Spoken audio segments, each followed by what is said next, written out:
13 नवंबर से झारखंड विधानसभा चुनाव के लिए वोटिंग शुरू हो जाएगी। इस बार के चुनाव प्रचार में घुसपैठ और अवैध रोहिंग्याओं का मुद्दा सबसे ऊपर है। बीजेपी ने अब झारखंड के लिए अपना संकल्प पत्र जारी कर दिया है। गृह मंत्री अमित शाह ने एक बार फिर सोरेन सरकार पर करारा वार किया, जिसमें अमित शाह ने झारखंड में घुसपैठियों को पनाह देने का आरोप लगाया। इतना ही नहीं, अमित शाह ने कहा जब बीजेपी सत्ता में आएगी एक एक घुसपैठिए को बाहर निकाला जाएगा। हेमंत सोरेन की सरकार के समय में झारखंड का आदिवासी सुरक्षित नहीं रहा। झारखंड में चुनाव के बीच झारखंड में घुसपैठ का मुद्दा फिर गर्म हो गया है। बीजेपी का घोषणा पत्र जारी करते हुए अमित शाह ने घुसपैठ पर न सिर्फ हेमंत सोरेन पर हमला बोला, बल्कि झारखंड में घुसपैठियों को चेतावनी दी। झारखंड में भारतीय जनता पार्टी की सरकार बन रही है। एक एक घुसपैठियों को चुन चुन कर निकालने का काम भारतीय जनता पार्टी करने वाली। और जो घुसपैठिया जमीन हड़प कर बैठे हैं, उनको भी मैं कहना चाहता हूं, चैन की नींद सोना बंद कर दो। भाजपा सरकार आएगी, ये भेंट से दान से जमीन हड़पाने का कानून हम लाएंगे। यही नहीं, अमित शाह ने हेमंत सोरेन पर भी हमला बोला और यूसीसी को लेकर बड़ा बयान दिया कि हेमंत सोरेन की सरकार के समय में झारखंड का आदिवासी सुरक्षित नहीं रहा है। संथाल परगना में आदिवासियों की संख्या लगातार कम हो रही है। घुसपैठिए यहां आकर हमारी बेटियों के लुभाकर उनके साथ शादी कर रहे हैं और भूमि पर कब्जा कर रहे हैं।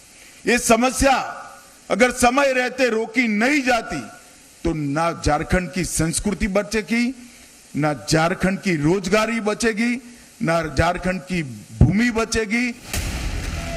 दरअसल झारखंड में घुसपैठ की समस्या को लेकर पहले भी बीजेपी नेता लगातार निशाना साधते रहे हैं। असम के मुख्यमंत्री हिमंता बिस्वा शर्मा ने घुसपैठियों को लेकर सरकार पर हमला बोला। एक रहेगा तो सेफ रहेगा। राहुल गांधी ने हिंदू समाज को बांटने के लिए निरंतर प्रयास कर रहा है।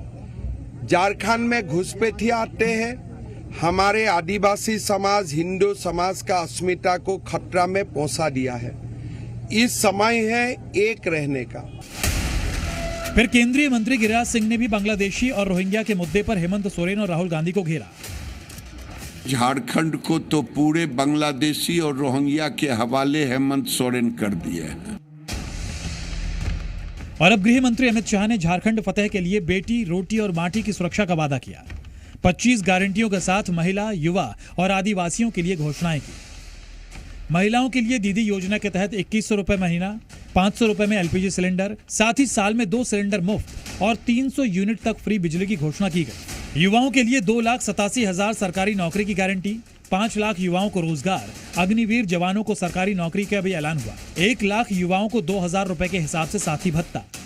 आदिवासियों के लिए उनकी हड़पी हुई जमीन वापस करने और अवैध घुसपैठियों को रोकने का भी वादा किया गया। गरीब और पिछड़े वर्ग की बेटियों को पोस्ट ग्रेजुएशन तक मुफ्त शिक्षा का भी वादा किया। बीजेपी के घोषणा पत्र में गरीबों के लिए 21 लाख घर देने का वादा किया गया है। साथ ही घर बनाने के लिए सबको मुफ्त बालू का भी वादा है।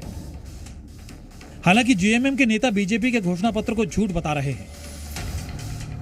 चुनाव के समय में बड़ी बड़ी बातें करना आसान है और इम्प्लीमेंट करना अलग बात है। हमें लगता है कि ये चुनावी घोषणा है उनका और सब ढकोसला है। चुनाव से पहले झारखंड में बीजेपी फुल कॉन्फिडेंस में है। खास बात है कि युवाओं, महिलाओं और बुजुर्गों के लिए झारखंड में जो फॉर्मूला अपनाया गया है, उसी के सहारे हरियाणा में बीजेपी ने चुनावी फतह हासिल की थी। ब्यूरो रिपोर्ट, जी मीडिया।